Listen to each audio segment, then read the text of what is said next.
Class की start अपन discussion से करते हैं। तो लास्ट क्लास में आपको होमवर्क दिया था, वो पहले अपन डिस्कस करते हैं। Question number 18, a line having the DRs this cuts two planes. अच्छा, सबसे पहले दो जो ये आपको प्लेन्स दे रखे हैं, अगर देखा जाए तो दोनों प्लेन्स आपके पास पैरेलल है यहाँ पे, है ना, क्योंकि ये जो प्लेन दे रखा है 2x minus 3y plus 6z minus 12 equal to 0, और जो दूसरा प्लेन है वो है 2x minus 3y plus 6z plus 2 equal to 0। सबसे पहला काम तो अपन ये करते हैं कि इन दोनों प्लेन के बीच में डिस्टेंस निकाल लेते हैं। तो therefore distance between parallel planes will be equals to क्या हो जाएगा, d1 minus d2 that is 2 plus 12 divided by under root of a square that is 4 plus b square plus 9 plus 36। ये डिस्टेंस बिटवीन द प्लेन्स हो जाएगा तो 14/7 that is 2। तो इन दोनों plane के बीच में डिस्टेंस तो हो गया 2, और फिर लिखा हुआ है a line having dias 2, 3, 5 cuts the two planes at the point p and q then the length of pq। तो अगर कोई भी लाइन यहां से इसको इस तरीके से कट कर रही है कि पहले प्लेन को तो कट कर गया P पॉइंट पर, इसको कट कर गया Q पॉइंट पर, तो आपको ये PQ डिस्टेंस पूछा गया है। यहां से अगर मैं परपेंडिकुलर डालता हूं और इनको ज्वाइन कर लेता हूं तो ये परपेंडिकुलर होगा। इसकी वैल्यू अपन ने 2 कैलकुलेट कर ही ली है। अब अपने को यहां पर ये वाला अगर एंगल मिल जाए तो ये एंगल किसके बीच में आपके पास, angle between line and plane. तो अपन यहां से angle between line and plane का फॉर्मूला भी अपने को पता है, angle between line and plane, वो अपने पास क्या होता है, cos of 90 minus theta that is sin theta will be equals to p dot n upon mod p mod n, या फिर b dot n upon mod b mod n, जहां पे b जो हो गया वो आपके पास क्या हो गया, इस लाइन के डियास हो गए। तो इस लाइन के डियास जो गिवन है वो तो आपके पास है 3, 4, 5, और प्लेन के डियास आपके पास 2, माइनस 3, 6 है। तो ये जब अपन डॉट प्रोडक्ट निकालेंगे तो कितना आ जाएगा, 6 फिर माइनस 12 प्लस 13 डिवाइडेड बाय, ये तो हो गया under root a square plus b square plus c square 7 into under root of 9 plus 16 plus 25। तो 9 प्लस 16 50 हो गया, तो 5√2। तो यहां से आपके पास साइन थीटा की वैल्यू आ गई। तो साइन थीटा जो आपके पास आ जाएगा वो आपके पास यहां से आ जाएगा 24/35√2। और इस ट्रायंगल से अगर अपन साइन थीटा की बात करें तो यहां से साइन थीटा की वैल्यू होगी आपके पास 2/pq, और वो वैल्यू आपके पास आएगी 24/35√2। तो यहां से आपके पास PQ की जो वैल्यू होगी वो कितनी होगी आपके पास, 35/√2/12। ये इस क्वेश्चन का आंसर आ गया। 18 के बाद क्वेश्चन नंबर 20 में आपको दे रखा है the non zero value of A for which these lines. अब ये लाइन कौन सी है अपने पास, दो प्लेन को मिलके, दो प्लेन को जब अपन जहां पर दो प्लेन इंटरसेक्ट कर रहे हैं वहां से लाइन मिल रही है आपको, है ना। तो दो प्लेन के इंटरसेक्शन से जो लाइन मिल रही है उसे अपन लाइन ऑफ इंटरसेक्शन बोलते हैं। तो सबसे पहली चीज क्या, क्वेश्चन क्या है वो समझते हैं। देखो, पहला जो पेयर दे रखा है आपके पास कि ये मान लो प्लेन P1 है, ये प्लेन P2 है ना, ये P1 प्लेन हो गया, ये P2 प्लेन हो गया। तो यहां से एक लाइन जा रही है आपके पास, ये दो प्लेन के इंटरसेक्शन से एक लाइन मिली। तो सबसे पहले तो equation of family of planes की अगर मैं यहां पर बात करूं, equation of family of planes, तो वो अपने पास क्या हो जाएगी, P1 plus lambda P2 equals to 0। तो जो पहले आपको लिखा हुआ है the non zero value of A for which the lines, तो पहली लाइन क्या है, इन दोनों प्लेन के इंटरसेक्शन से जो बन रही है, तो वो आपके पास क्या बन जाएगी, आपके पास इस पॉइंट से पास होने वाले, इस लाइन से पास होने वाले जितने भी प्लेन्स होंगे वो सारे फैमिली ऑफ प्लेन्स आपके पास आ जाएंगे। तो दोनों जो प्लेन गिवन है वो हो गया 2x minus 1 plus 3z plus 4 plus lambda times ax plus y minus z plus 2 equals to 0। तो ये हो गया अपने पास 2 plus lambda a into x -1 plus lambda into y, 3 minus lambda into z plus 4 plus 2 lambda equals to 0। तो ये पहली दो जो प्लेन्स दे रखे हैं उनकी जो लाइन ऑफ इंटरसेक्शन से पास होने वाले जितने प्लेन्स हैं सारे आगे, तो यहां से आपके पास ये बहुत सारे जो प्लेन्स हैं वो सारे आ जाएंगे आपके पास। सिमिलरली फिर दे रखा है कि कहीं दो प्लेन और है, P3 और P4, ये भी इंटरसेक्ट कर रहे हैं, तो इनके लाइन ऑफ इंटरसेक्शन से पास होने वाले जितने भी प्लेन्स होंगे, फैमिली ऑफ प्लेन्स, वो लिख लेते हैं। तो यहां से आपके पास जो फैमिली ऑफ प्लेन्स आई हैं, तो equation of family of planes वो आपके पास आ जाएगा P3 प्लस म्यू P4। जो अगला पेयर दे रखा है आपको प्लेन्स का, उनको लिख लेते हैं वहां पर, x minus 3y plus Z plus mu times x plus 2y plus Z plus 1 equals to 0। तो ये बन गया आपके पास 1 plus mu into x minus 3 plus 2 mu into y plus 1 plus mu into z plus mu equals to 0। तो अब इन दोनों plane से इंटरसेक्ट होने वाले हैं, ये दोनों प्लेन जहां पे इंटरसेक्ट हो रहे हैं, तो वहां से पास होने वाले सारे प्लेन्स मिल गए। अब एक्चुअली एक तो लाइन ऑफ इंटरसेक्शन ये मिल गई और एक लाइन ऑफ इंटरसेक्शन ये मिल गई। अभी कह रहा है कि दोनों लाइन ऑफ इंटरसेक्शन आपके पास क्या होगी, पैरेलल, वो क्या है, कोप्लेनर है। इसका मतलब यहां से अगर कोई एक प्लेन पास होता है, देखो P1 और P2 के इंटरसेक्शन से बहुत सारे प्लेन पास हो सकते हैं, P3 और P4 के इंटरसेक्शन से भी बहुत सारे प्लेन पास हो सकते हैं, लेकिन एक प्लेन ऐसा होगा जो कि इधर से पास होता हो, यहां से पास हो जाए, और वो जो प्लेन होगा उसके ऊपर ही तो दोनों ही लाइंस पास, दोनों मिलेंगे अपने को। कौन सी मिलेंगी, अगर यहां से कोई भी प्लेन पास हुआ तो ये जो दोनों लाइन ऑफ इंटरसेक्शन है वो उस प्लेन पे लाई करेंगे। इसका मतलब अपने को ये वाला प्लेन चाहिए। इसका क्या मतलब हुआ, ये आपके पास लैम्डा की वैल्यू बदलते रहोगे तो यहां से बहुत सारे प्लेन मिलेंगे, म्यू की वैल्यू बदलने से बहुत सारे प्लेन मिलेंगे, लेकिन लैम्डा और म्यू की कोई एक पर्टिकुलर वैल्यूज होगी जहां से ये कॉमन प्लेन आपको मिल जाएगा। तो सीधा सा क्या हो गया आपके पास, फ्रॉम 1 into ये जो फैमिली ऑफ प्लेन और ये जो फैमिली ऑफ प्लेन में से एक वो प्लेन चाहिए जिसके लिए लैम्डा और म्यू की कुछ पर्टिकुलर वैल्यू के लिए वो सेम प्लेन मिल जाए। तो तभी मिलेगा जब अपन यहां पर इनके एक्स वाई जेड और कांस्टेंट टर्म के कोफिशिएंट्स का रेशियो निकाल लेंगे। तो वो कितना हो गया, 1 plus mu upon 2 plus lambda है, minus 3 plus 2 mu upon minus 1 plus lambda, 1 plus mu upon 3 minus lambda and mu upon 4 plus 2 lambda. आप इन दोनों को और इन दोनों को जब आपस में लिखोगे और सॉल्व करोगे तो वहां से आपके पास लैम्डा की वैल्यू -1 और म्यू की वैल्यू 1 मिल जाएगी। लैम्डा और म्यू की वैल्यू मिलने के बाद आप उसको यहां पे पुट कर दो तो आपके पास यहां से आपके पास ए की वैल्यू आ जाएगी। लैम्डा को म्यू और लैम्डा को -1 और म्यू को 1 रखना है यहां पर, तो आपके पास सिर्फ अननोन जो बचेगा वो ए बचेगा, जहां से ए की जो वैल्यू है वो आपके पास यहां से -2 आ जाएगी आपके पास। तो ये क्वेश्चन इस तरीके से सॉल्व हो जाएगा। एक्सरसाइज 2 पार्ट 2 पर मूव करते हैं। Exercise 2 part 2 question number 16। तो 2 पार्ट 2 का जो क्वेश्चन नंबर 16 है इसमें आपको दे रखा है the lines x plus 4 by 3 equals to y plus 6 by 5 equals to z minus 1 by -2।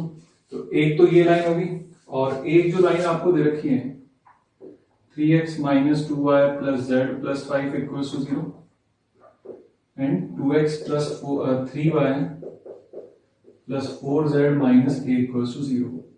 तो एक तो लाइन आपके पास यहां से L1 लाइन बोल देता हूं, इसे L2 बोल देता हूं। तो ये एक्चुअली क्या है, दो प्लेन है, तो दो प्लेन जहां पे इंटरसेक्ट हो रहे हैं ना, तो ये जो दो प्लेन्स हो गए इस लाइन की बात करी जा रही है एक्चुअली, है ना। तो जहां पर दो प्लेन इंटरसेक्ट हो रहे हैं ये वो वाली लाइन है। क्वेश्चन में लिखा हुआ आपके पास कि ये जो लाइन है x plus 4 by 3 y plus 6 by 5 and z minus 1 by -2, ये लाइन और ये वाली जो लाइन L2 मिल रही है ये आपके पास क्या है, एक ही प्लेन के ऊपर है।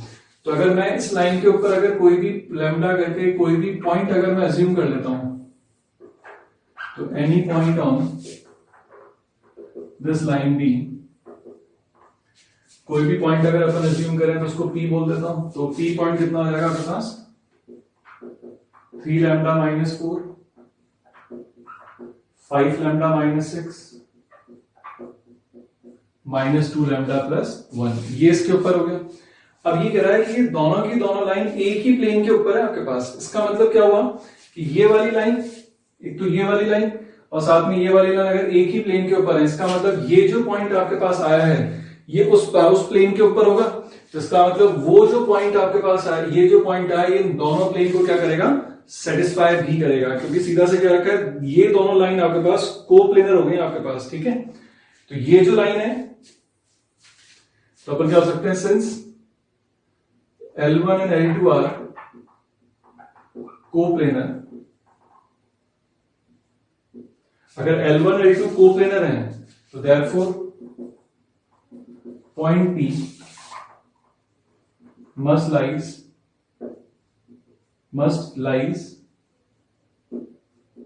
on the given planes also। तो इसका मतलब मैं इस पॉइंट को अगर पहले वाले प्लेन में अगर मैं सेटिस्फाई करा देता हूं, तो पहले वाले प्लेन में अगर मैंने इसको सेटिस्फाई करा दिया तो ये आपके पास क्या बन जाएगा, 3 into 3 lambda minus 4 minus 2 into 5 lambda minus 6 plus minus 2 lambda plus 1 plus 5 equals to 0। यहां से वैल्यू आ गया आपके पास 9 lambda minus 10 lambda minus 2 lambda minus 12 plus 12 plus 1 plus 5 equals to 0। तो यहां से वैल्यू आ गई minus lambda minus 2 lambda, that is minus 3 lambda plus 6 equals to 0। So lambda comes out to be 2। अब जब लैम्डा अगर आपके पास 2 आ गया तो देयरफॉर जो पॉइंट P जो है उसके कोऑर्डिनेट्स आपको मिल गए, लैम्डा की वैल्यू 2 रख दो तो 6 माइनस 4 2, 10 माइनस 6 4 माइनस 4 प्लस 1, तो दैट इज माइनस 3। अब ये जो पॉइंट है ये दूसरे प्लेन के ऊपर ही लाई करेगा, तो इसको इसमें सेटिस्फाई करा दो। इसको जब इसमें सेटिस्फाई कराओगे तो आपके पास क्या वैल्यू रहेगी, 4 plus 12 minus 12 minus k equals to 0। So यहां से आपके पास k की वैल्यू क्या आ जाएगी, 4 आ जाएगी। ये आपसे k पूछा हुआ है तो k 4 आ गया। क्वेश्चन 16 के बाद अपन मूव करते हैं क्वेश्चन नंबर 17 में।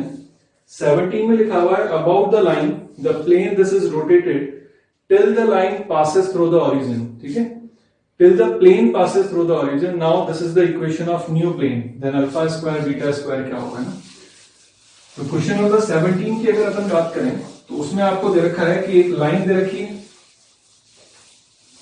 प्लेन उस लाइन के अबाउट क्या कर रहे हैं, अपन रोटेट कर रहे हैं लाइन, है ना।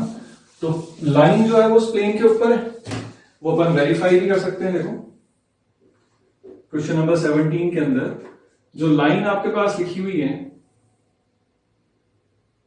x minus 1/2 y minus 2/-3 z plus 3/1, इस लाइन के ऊपर जो पॉइंट है वो है 1 2 -3 और इस लाइन के जो डियास हैं वो आपके पास है 2 -3 एंड 1। और जो प्लेन की इक्वेशन आपको गिवन है वो प्लेन है आपके पास 3x plus 4y plus 6z plus 7 equals to 0। एक तो आप यहां पे अगर ये जो डियास को मैं ए वेक्टर बोल देता हूं तो यहां से आप a डॉट n चेक कर लो, तो a डॉट n क्या आएगा आपके पास 6 माइनस 6 माइनस 12 प्लस 6, ये 0 हो गया। साथ में ये जो पॉइंट है ए पॉइंट को इस प्लेन में सेटिस्फाई करा के देखो 1 2 -3 को, तो इसमें जब सेटिस्फाई कराओगे तो 3 plus 8 minus 18 plus 7 equals to 0। तो ये भी क्या हो गया, 0 हो गया आपके पास। इसका मतलब क्या हुआ कि जब आपने पॉइंट इसमें सेटिस्फाई कराया और लाइन के डियास और नॉर्मल के डियास का डॉट प्रोडक्ट 0 है, तो देयरफॉर अपन बोल सकते हैं given line lies on given plane. तो क्वेश्चन कुछ इस तरीके से हो गया कि आपके पास ये जो आपका प्लेन था जो आपको गिवन था उसके ऊपर ही लाइन आ रही थी आपके पास, ठीक है। तो ये ए पॉइंट उस लाइन के ऊपर था और इसके डियास थे आपके पास 2, -3 और 1। अब क्या कर रहे हैं, इस प्लेन को अपन फिर रोटेट कर रहे हैं। तो अब इस प्लेन को अगर अपन रोटेट कर रहे हैं तो जो नया प्लेन बनेगा वो इस लाइन के ऊपर ही लाई करेगा, साथ में एक एडिशनल। तो अब अपन क्या मान लेते हैं कि इसको अपन न्यू प्लेन बोल देते हैं, मान लो। तो मतलब यहां से तो ये कंडीशन आ गई कि आपके पास जो प्लेन था उसके ऊपर ये लाइन लाई करी रही थी आपके पास। इस लाइन को L1 बोल देता हूं मैं। तो इसके ऊपर तो L1 लाइन लाई करी रही है। अब आप इस प्लेन को रोटेट करना चालू कर रहे हो, कब? इस लाइन के अबाउट ही। कब तक? जब तक ये पॉइंट, ये प्लेन क्या हो, किसी कहां से पास नहीं हो जाए, ओरिजिन से पास नहीं हो जाए। तो अब आपसे पूछा गया है कि ये जो नया प्लेन जो है इसकी इक्वेशन बताओ क्या होगी। तो सबसे पहले अगर यहां पर अपन बात कर लें, let equation of plane passing through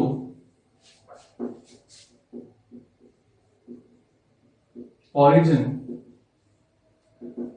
ये अपन बोल देते हैं कि ax plus b y plus c z equal to 0। ये होगा। इसमें अगर मैं a से डिवाइड कर देता हूं तो ताकि वेरिएबल आपके पास कम हो जाएंगे तो फटाफट इक्वेशन और जल्दी सॉल्व हो जाएगी। तो मैं क्या करता हूं, यहां से a से डिवाइड कर देता हूं, b अपॉन a को मैं कुछ b1 y बोल देता हूं, और a से डिवाइड करूंगा तो c अपॉन c1 को मैं क्या बोल देता हूं यहां पर, c अपॉन a को मैं क्या बोल देता हूं यहां पर c1z। ये इक्वेशन आ गई आपके पास। अब यहां से एक चीज रखी है कि एक तो इस लाइन का जो पॉइंट था, पॉइंट क्या था लाइन के ऊपर, 1, 2, -3। तो ये जो पॉइंट है 1, 2, -3, ये इसको भी सेटिस्फाई करेगा क्योंकि इस नए प्लेन के ऊपर भी है वो। तो 1 plus 2b, 2b1 -3c1 equals to 0, ये कंडीशन आ गई। सेकेंडली आपके पास इस प्लेन के डीआर जो बने हो गए वो अपन ने ले लिए 1b1 c1। तो 1b1 c1 अगर अपन इसके डीआर ले लिए तो लाइन के डीआर ये रहे, तो उन दोनों का डॉट प्रोडक्ट फिर 0 कर दो। तो 2 -3b1 plus c1 equals to 0। अब ये 2 इक्वेशन 2 वेरिएबल को आपको सॉल्व करना है। जब आप इनको यहां से सॉल्व कर दोगे तो आपके पास यहां पर एक चीज देखो, आप a1 और b1 की यहां से b1 और c1 की जो वैल्यू आ जाएगी आपके पास, सिंप्लीफाई कर लेना, b1 और c1 की वैल्यू आपके पास यहां से 1 आ जाती है। तो जब b1 c1 की वैल्यू आपके पास 1 आ गई तो therefore equation of new plane क्या हो गया,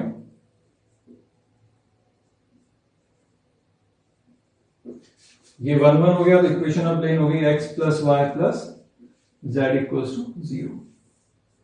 आपको जो प्लेन दे रखा है वो दे रखा है, आपको जो आंसर में दे रखा है कि इसका आंसर होगा 4x plus alpha y plus beta z. तो 4x चाहिए, तो 4x plus 4y plus 4z equals to ये 0 बनेगा।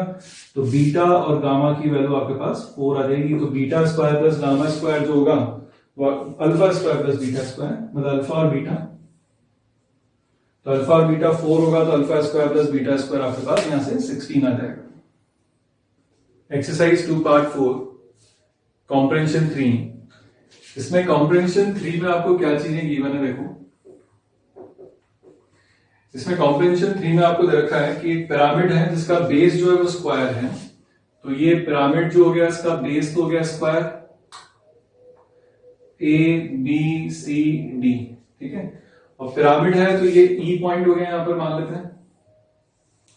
तो ये आपके पास क्या हो गया, यहां पर पिरामिड बन गया जिसमें E कोऑर्डिनेट हो गया 2 6 6, A जो हो गया वो हो गया आपके पास 0 0 4 0 0 0, B के कोऑर्डिनेट्स हो गए आपके पास 4 0 0,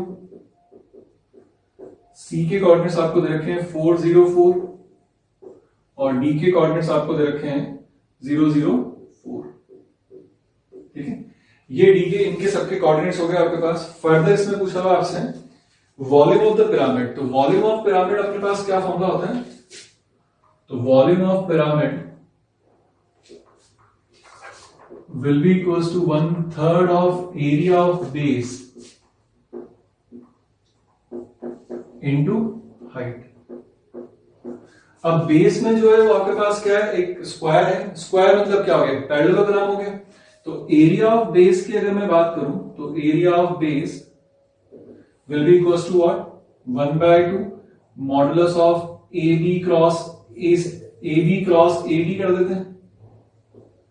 अब ये ए बी क्रॉस एडी के लिए मेरे को अलग से वैल्यू निकालनी पड़ेगी कि ए बी क्रॉस एडी आएगा क्या आपके पास, तो वो अलग से निकाल लेते हैं। ए बी क्रॉस एडी, तो ए बी क्रॉस एडी की अगर अपन बात करें तो वो आपके पास क्या होगा, आई कैप जे कैप के कैप ए बी, तो ए बी हो जाएगा आपके पास 400, ए डी हो जाएगा आपके पास 004। यहां से अगर अपन कैलकुलेट करें तो आई कैप 0, जे कैप हो जाएगा आपके पास -16 जे कैप और के कैप 0, ये इसकी वैल्यू आ गई। इसका मतलब यहां से जो एरिया ऑफ बेस है वो तो आपके पास 1/2 इंटू, सॉरी 1/2 नहीं, ट्राइंगल था ना, पैरेललोग्राम है, तो 1/2 नहीं आएगा, सिर्फ ये हो जाएगा। कितना हो गया आपके पास, ये 16। हाइट चाहिए अपने को, अब हाइट कैसे निकालूंगा यहां से, ये जो प्लेन है ए बी सी डी, इसकी इक्वेशन निकाल लेते हैं और परपेंडिकुलर डिस्टेंस मेजर कर लेते हैं। तो equation of plane A B C D is r minus 0 vector dot n vector, ये एन वेक्टर ही तो है आपके पास, तो r dot n will be equal to क्या हो जाएगा आपके पास, ये 0। इसका मतलब ये इक्वेशन क्या होगी आपके पास, r की लग देता हूं एक्स आई कैप वाई जे कैप जेड के कैप और ये -16, तो यहां से ये प्लेन आ जाएगा y equal to 0। y equal to 0 का मतलब हो गया कि आपके पास ये जो प्लेन है बेस, ये बेस आपके पास क्या हो गया एक्चुअली, यहां पर इसकी इक्वेशन ये वाली आ गई y इक्वल टू 0। अब यहां से जो हाइट आएगी, तो हाइट जो आएगी वो आपके पास क्या होगी, perpendicular distance of E from plane y equals to 0। इस प्लेन से परपेंडिकुलर डिस्टेंस, तो वो कैसे निकालते हैं, 2 6 को इसमें सेटिस्फाई कराओ तो 6 अपॉन √a² + b² + c² 1 है मॉडुलस, तो ये हाइट आ गई। इसका मतलब यहां से वैल्यू होगी 1/3 इंटू एरिया ऑफ बेस, वो आ गया 16 इंटू हाइट आ गई 6, तो वॉल्यूम ऑफ पिरामिड आपके पास हो गया 32। तो क्वेश्चन 7 का आपको ये आंसर मिल गया। क्वेश्चन 8 पे चलते हैं। क्वेश्चन 8 में आपसे पूछा गया है centroid of faces E A B E B C, इन सब का सेंट्रोइड जो होगा क्या होगा आपके पास, तो अपन फेस अगर मैं बोल देता हूं, फेस अपने पास अगर अपन ले लेते हैं पहले ई ए बी फेस का सेंट्रोइड G1, तो ई ए बी का सेंट्रोइड आपके पास क्या आएगा, 2 + 0 + 2 2 + 0 + 4/3, तो 6/3 दैट इज 2, फिर वापस 6/2 6/3 2 और फिर 6/2, ये वापस हो गया आपके पास 6/3 2, ये आ गया। फिर फेस लेते हैं अपन, दूसरा फेस कौन सा है आपके पास, ई बी सी, इसका सेंट्रोइड G2 बोल देता हूं। तो अब अपन ले रहे हैं ई बी और सी, तो ई बी सी में आपके पास होगा 2 + 4 + 4, कितना हो गया, 6 + 4 10 10/3, फिर 6 + 0 + 0 तो 2, 6 + 4 + तो कितना 10/3, अगेन हो गया आपके पास। फिर फेस तीसरा जो फेस है वो है ECD, उसका सेंट्रोइड G2 बोल देता हूं। अब अपन ले रहे हैं E, C और D, तो 2 + 0 + 4, तो 6/3 दैट इज 2, फिर 6 + 0 + 2/3 अगेन 2, और 6 + 4 + 4, तो कितना हो गया अपने पास, 6 + 4 10 14/3।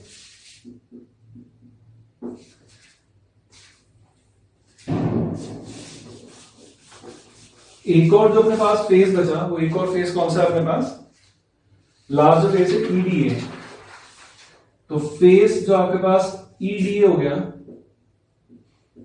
उसका सेंट्रोइड में G4 बोल देता हूं। तो EDA का जो सेंट्रोइड आपके पास आएगा यहां से, तो वो अपने पास सेंट्रोइड कितना आ जाएगा, किसका ले रहे हैं, E D और A का, तो 2 + 0 + 0 तो 2/3, 6 + 0 + 0 तो हो गया आपके पास 2, और 6 + 4 ये हो गया 10/3। अब यहां पर देख लो आप, इन सब फेसेस का y कोऑर्डिनेट सेम है। सब फेसेस का y कोऑर्डिनेट अगर सेम है तो इसका मतलब ऑब्वियसली बात है कि आपके पास ये G1, G2, G3, G4 ये आपके पास कोप्लेनर ही आएंगे। दूसरा तरीका आप ये भी चेक कर सकते थे कि आप यहां पर बॉक्स प्रोडक्ट चेक कर लो, G1, G2, G1, G3, G1, G4, तो बॉक्स प्रोडक्ट आपके पास 0 आएगा तो भी पता पड़ जाएगा। नहीं तो y कोऑर्डिनेट अगर सेम है तो इसका मतलब आपके पास क्या हो गया, वो कोप्लेनर हो गया। और साथ में जो बेस है इसका बेस जो है वो ओरिजिन वो कौन से प्लेन में आपके पास, एक्जेक्ट प्लेन, तो वो y और इसका y कोऑर्डिनेट सेम है तो ऑब्वियसली दोनों प्लेन क्या होंगे, वो पैरेलल भी होंगे। तो क्वेश्चन नंबर इसका जो 8 है उसका आपके पास आंसर क्या हो जाएगा, coplanar and plane is parallel to the base. ठीक है, अच्छा लास्ट इसका क्वेश्चन बचता है क्वेश्चन नंबर 9। क्वेश्चन 9 में अपने को क्या पूछा हुआ है,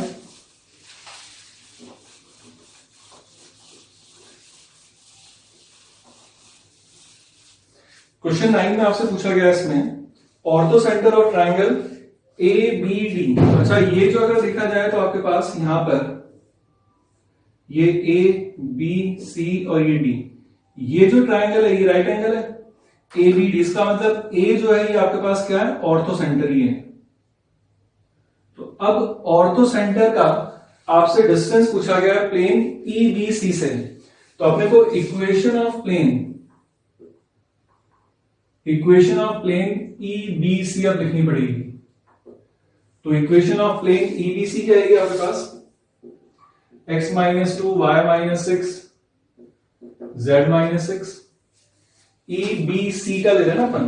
तो अब ये तो हो गया आपके पास, अब इसमें 4 0 6 सेटिस्फाई करा दो, तो 4 सेटिस्फाई कराओगे तो 2, 0 सेटिस्फाई कराओगे तो -6, और फिर 6 सेटिस्फाई करा दोगे इसके अंदर तो आपको 4 कराओगे तो -2, ई बी सी।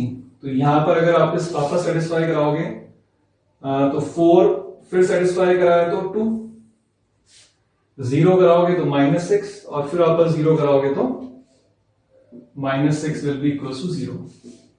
तो यहां से आप सिंप्लीफाई कर लो तो जो प्लेन की इक्वेशन आपको मिलेगी वो प्लेन की इक्वेशन आपके पास रहेगी 3x + y -12 इक्वल टू 0। तो आपसे जो पूछा गया परपेंडिकुलर डिस्टेंस, ये पूछा क्वेश्चन में, तो देयरफॉर क्वेश्चन में आपसे पूछा गया परपेंडिकुलर डिस्टेंस है ना, तो distance of plane E B C from orthocentre मतलब ए, तो वो आपके पास क्या हो जाएगा, ओरिजिन 0 0 0 इसमें सेटिस्फाई करा दो, तो -12 अपॉन √9 + 1 मॉडुलस दैट इज 12/√10। तो ये आपके पास 12/√10 यहां से इसका क्वेश्चन का ये इसका आंसर मिलेगा। ठीक है, आज के डिस्कशन के बाद अपन अब थ्योरी पर मूव करते हैं। नेक्स्ट टॉपिक पर आते हैं, reduction of equation of line from non symmetrical form two symmetrical form. जब अपन ने equation of straight line in various form पढ़ी थी उसमें पहली फॉर्म अपने पास नॉन सिमेट्रिकल फॉर्म आई थी, है ना, तो वो एक्चुअली क्या होती है वो देखते हैं और उसको सिमेट्रिकल फॉर्म में कैसे कन्वर्ट करेंगे। तो late equation of line in non symmetrical form,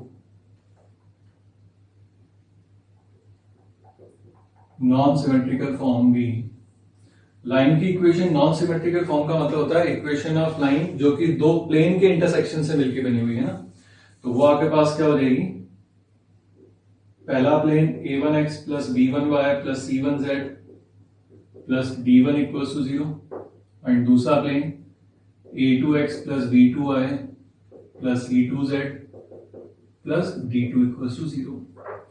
तो equation of line in non symmetrical form is given by equation of two planes. तो दो प्लेन के इंटरसेक्शन से जो लाइन ऑफ इंटरसेक्शन मिलती है वो एक्चुअली ये आपके पास सिमेट्रिकल नॉन सिमेट्रिकल फॉर्म से दी जाती है ना। अब अपने को अगर यहां पर सिमेट्रिकल फॉर्म में लाइन की इक्वेशन चाहिए, in order two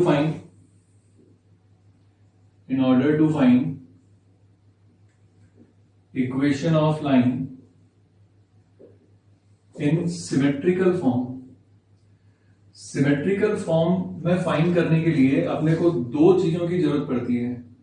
symmetrical form में आपको ध्यान हो तो सिमेट्रिकल फॉर्म में लाइन होती है x minus x1 upon a, y minus y1 upon b and z minus z1 upon c। तो पहली जो रिक्वायरमेंट है उसके आपके पास क्या है कि drs ऑफ लाइन, तो drs ऑफ लाइन, यहां पर जो लाइन है वो लाइन ऑफ इंटरसेक्शन है ना, तो लाइन ऑफ इंटरसेक्शन की अपन बात कर रहे हैं। ये क्वेश्चन इस फॉर्म में भी दिया जाता है आपको कि find the line of intersection of these two planes, तो इसका मतलब नॉन सिमेट्रिकल फॉर्म में कन्वर्ट करनी है। इसके लिए अपने पास क्या होगा, vector parallel to line of intersection will be equals to n1 cross n2। जो आपके पास दोनों प्लेन्स हैं, एक उनका देखो परपेंडिकुलर वाला केस अपन समझते हैं कि दो लाइंस अगर आपके पास इस फॉर्म में है, ठीक है, दो प्लेन, सॉरी ये दो प्लेन इंटरसेक्ट कर रहे हैं, उनके लाइन ऑफ इंटरसेक्शन ये वाली लाइन है ना जो कि मिल रही है, इसकी इक्वेशन फाइंड करनी है। तो एक केस समझा रहा हूं आपको परपेंडिकुलर वाला, ये जो प्लेन है इसका नॉर्मल ऊपर है और ये जो प्लेन है इसका डियास, इसका नॉर्मल इधर है। तो अगर अपने पास इधर और उधर अगर लिखा हुआ है तो मैं यहां पर क्या करूं, इसके डीआर ऊपर, इसके डीआर उधर है, तो अगर मैं यहां पर इन दोनों का अगर मैं क्रॉस प्रोडक्ट ले लेता हूं, किस किस का, देखना मेरी लाइन ऑफ इंटरसेक्शन इधर जा रही है ना, लाइन ऑफ इंटरसेक्शन इधर जा रही है, एक प्लेन ये जिसका नॉर्मल ऊपर है और दूसरा प्लेन जो जिसका नॉर्मल इधर है। तो मैं जैसे ही दोनों का क्रॉस प्रोडक्ट करूंगा, एक नॉर्मल इधर था और एक नॉर्मल इधर था, दोनों का जैसे क्रॉस प्रोडक्ट लूंगा डायरेक्शन मिलेगा। तो ये क्या हो गया आपके पास, लाइन ऑफ इंटरसेक्शन के अलावा आपको क्या मिल जाता है, यहां से वेक्टर मिल जाता है। तो vector parallel to line of intersection will be equals to n1 cross n2, that will be equals to i cap j cap k cap a1 b1 c1 a2 b2 c2। ये जब आप यहां पे निकालोगे तो आपको यहां से क्या मिल जाएंगे, डीआर्स आ जाएंगे। वेक्टर जो मिलेगा वो i cap j cap k cap की फॉर्म में आएगा, तो वहां से डीआर्स मिल जाएंगे। लेट मैं यहां पे मान लेता हूं कि डीआर्स ऑफ, इसको कैलकुलेट करने के बाद लाइन ऑफ इंटरसेक्शन भी आपके पास मान लो a b c आ गया, ठीक है, एक काम तो खत्म हो गया। दूसरा काम क्या चाहिए, लाइन की इक्वेशन लिखने के लिए उस लाइन के ऊपर कोई भी एक पॉइंट चाहिए, तो coordinates of any point on line of intersection. अब लाइन ऑफ इंटरसेक्शन के ऊपर कोई भी पॉइंट अगर आप x1 y1 z1 मानोगे तो दोनों, ऑब्वियसली अगर ये लाइन ऑफ इंटरसेक्शन है तो ये लाइन जो है इन दोनों प्लेन के ऊपर है, तो इस लाइन के ऊपर जितने भी पॉइंट्स होंगे दोनों प्लेन को सेटिस्फाई करेंगे। तो अगर मैं x1 y1 z1 मानूंगा और दोनों प्लेन में सेटिस्फाई करूंगा तो इक्वेशन तो दो ही बनेंगी आपके पास x1 y1 z1 की फॉर्म में, लेकिन वेरिएबल 3 है। तो आपको यहां पे क्या करना पड़ेगा, इन तीनों डीआर्स में से if a is not equal to 0, जो भी dr 0 नहीं होगा, comma then let coordinates of any point on line of intersection be p0 y1 z1। ये जो कोऑर्डिनेट आप यहां पर मान लोगे y1 z1, ये जो पॉइंट आ रहा है ये दोनों प्लेन को सेटिस्फाई करेगा, since point p lies on both planes,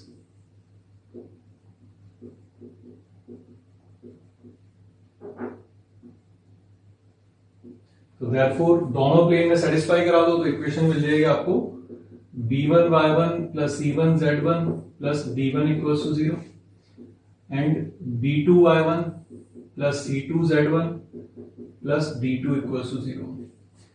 इन दोनों को सॉल्व कर लो फॉर y1 एंड z1। तो therefore equation of line of intersection जो आ जाएगी, equation of line of intersection is x minus 0 upon A, y minus y1 upon b and z minus z1 upon c।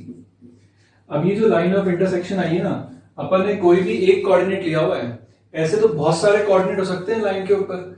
तो अपने पास line of intersection अगर निकालनी है तो ये one of the possible value है आपके पास, क्योंकि लेकिन जितनी भी लाइन ऑफ इंटरसेक्शन बनेंगी उनके कोऑर्डिनेट बदलते जाएंगे। अभी कोऑर्डिनेट आपके पास 0 y1 z1 हो सकता है, पॉइंट 1 2 3 अदर, तो जो भी पॉइंट हो सिर्फ न्यूमरेटर चेंज होगा, डिनोमिनेटर के डीआर्स a b c ही रहने वाले हैं आपके पास, वो n1 क्रॉस n2 से आपके पास आ जाएंगे।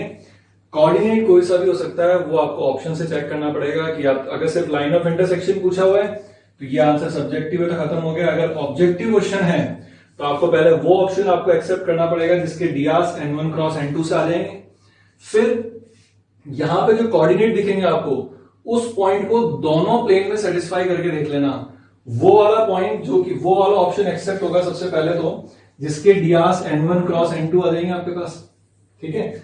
फिर वो आने के बाद जो पॉइंट आपके पास बनेगा यहाँ पर x1 माइनस x1 ये 0 y1 z1 जैसे फॉर एग्जांपल, तो उसको दोनों प्लेन में सेटिस्फाई कराओ। अगर दोनों प्लेन को सेटिस्फाई कर गया तो वो ऑप्शन एक्सेप्ट हो जाएगा, नहीं तो नेक्स्ट ऑप्शन पे मूव कर जाओ।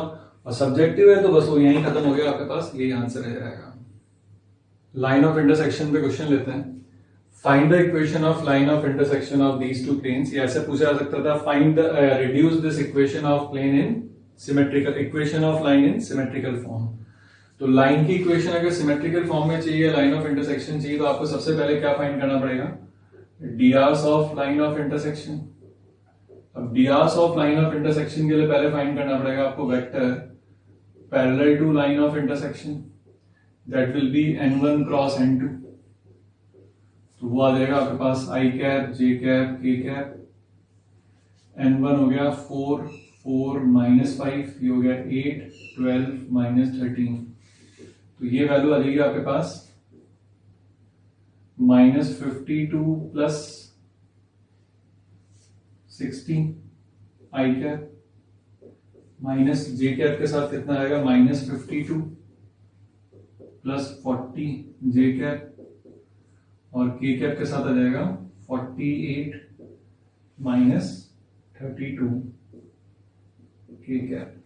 तो ये वैल्यू आ गई 8 i cap plus 12 j cap plus 16 k cap. इसका मतलब डीआर्स जो हो गए वो लाइन ऑफ इंटरसेक्शन के क्या हो गए 8 12 16, it can be written as 2 3 4, ठीक है। तो डीआर्स आ गए आपके पास, ये एबीसी आपको डीआर्स मिल गए लाइन ऑफ इंटरसेक्शन के। अब उसके ऊपर कोई भी पॉइंट चाहिए तो लेट, इसमें से अगर z अगर आपके पास c जो है वो 4 है 0 नहीं है, तो let point p point on line of intersection b p x1 y1 and 0। इस पॉइंट, क्योंकि ये पॉइंट दोनों प्लेन में है, दोनों प्लेन में सेटिस्फाई करा देते हैं अपन, तो आपके पास क्या वैल्यू आ जाएगी, 4x1 plus 4y1 equals to 12।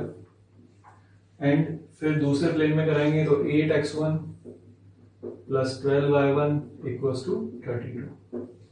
इनको जब आप सॉल्व करोगे तो x1 की वैल्यू 1 और y1 की वैल्यू 2 आ जाएगी आपके पास, ठीक है। वेरीफाई देख लेते हैं एक बार, क्योंकि 1 4 12 8 12 हो गया, 8 प्लस 24 32 हो गया। तो therefore equation of line of intersection या equation of line in symmetrical form will be x minus 1 upon a कितना आ रहा है 2, y minus 2 upon 3 and z minus 0 upon 4। तो ये आपके पास लाइन ऑफ इंटरसेक्शन की इक्वेशन आ गई। आप चाहो तो यहाँ पर a भी 0 नहीं है तो आप कोऑर्डिनेट को 0 y1 z1 ले लेते तो सेटिस्फाई कराओगे, तो न्यूमरेटर आपके पास पॉइंट कोऑर्डिनेट बदल जाएगा, बाकी डिनोमिनेटर 2 3 4 ही रहने वाला है आपके पास। y को 0 पुट कर दोगे तो फिर न्यूमरेटर बदल जाएगा, लेकिन डिनोमिनेटर फिर भी सेम रहेगा। तो ऐसे लाइन ऑफ इंटरसेक्शन आपके पास काफी सारी आती आ सकती हैं। ये होमवर्क नोट कर लो आप लोग।